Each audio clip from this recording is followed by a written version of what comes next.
ஆடி sale தள்ளுபடி up to 50%. Chennai சில்க்ஸின் ஆஹா ஓஹோ ஆடி sale. தெறிக்க விடும் காரம் நிறம் சுவையை தருகிறது. ஆச்சி மிளகாய் தூள் தெறிக்க விடும் காரம் நிறம் சுவை. பழைய நகையை கொடுத்து பை டு 11 monthsல அதே அடைக்கு புது நகையை எடுத்துக்கோங்க. எக்ஸ்ட்ராவா ₹1 தர வேண்டாம். Magic old gold exchange.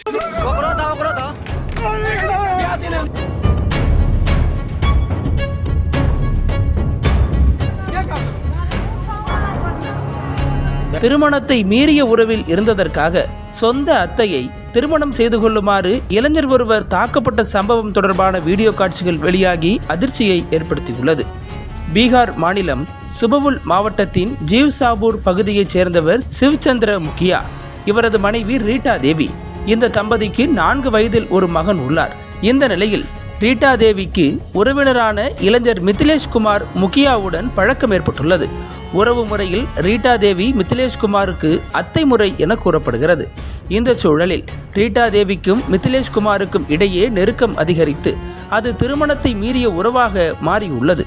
இதனால் இருவரும் அடிக்கடி தனிமையில் சந்தித்து இருந்து வந்துள்ளனர். ஒரு கட்டத்தில் இந்த விவகாரம் சிவ்சந்திர முகியாவுக்கு தெரிய வந்தது. இதனைத் தொடர்ந்து அவர் தனது மனைவி ரீட்டா தேவியை கண்டித்துள்ளார். ஆனால் அதற்கு பிறகும் இருவரும் உறவை தொடர்ந்துள்ளனர். இதனால் ஆத்திரமடைந்த சிவ்சந்திர முகியா ஜூலை 2ஆம் தேதி அன்று மிதிலேஷ் குமாரை தனது வீட்டிற்கு அழைத்து வந்து உறவினர்கள் சிலருடன் சேர்ந்து கடுமையாக தாக்கியுள்ளார். கட்டைகள் உள்ளிட்ட ஆயுதங்களால் அவர்கள் சரமாரியாக அடித்ததால் மிதிலேஷ் வலியால் கதறி துடித்துள்ளார். இதை கண்டு அதிர்ச்சி அடைந்த மிதிலேஷின் பெற்றோர் தாக்குதலை தடுக்க முயன்றுள்ளனர். அப்போது அவர்களையும் அந்த கும்பல் கடுமையாக தாக்கியுள்ளது.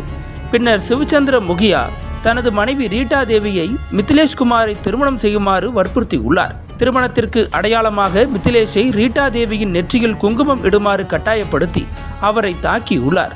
இதனால் வலியை தாங்க முடியாத மிதிலேஷ் ரீட்டா தேவியின் நெற்றியில் குங்குமமிட்டுள்ளார். இதற்கிடையே இது தொடர்பான தகவல் கிடைத்ததும் சம்பவ இடத்திற்கு போலீசார் வந்தனர்.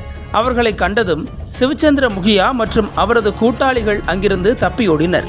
இதைத் தொடர்ந்து காவல்துறையினர் மிதிலேஷையும் ரீட்டா தேவியையும் மீட்டு மிதிலேஷை சிகிச்சைக்காக மருத்துவமனைக்கு அனுப்பி வைத்தனர். அங்கு அவருக்கு சிகிச்சை அளிக்கப்பட்டு வருகிறது. சம்பவம் குறித்து மிதிலேஷின் தந்தை ராம்சந்திர முகியா அளித்த புகாரின் அடிப்படையில் காவல்துறையினர் வழக்கு பதிவு செய்து தப்பியோடிய சிவ்சந்திர முகியா உள்ளிட்ட கூட்டாளிகளை தீவிரமாக தேடி வருகின்றனர்.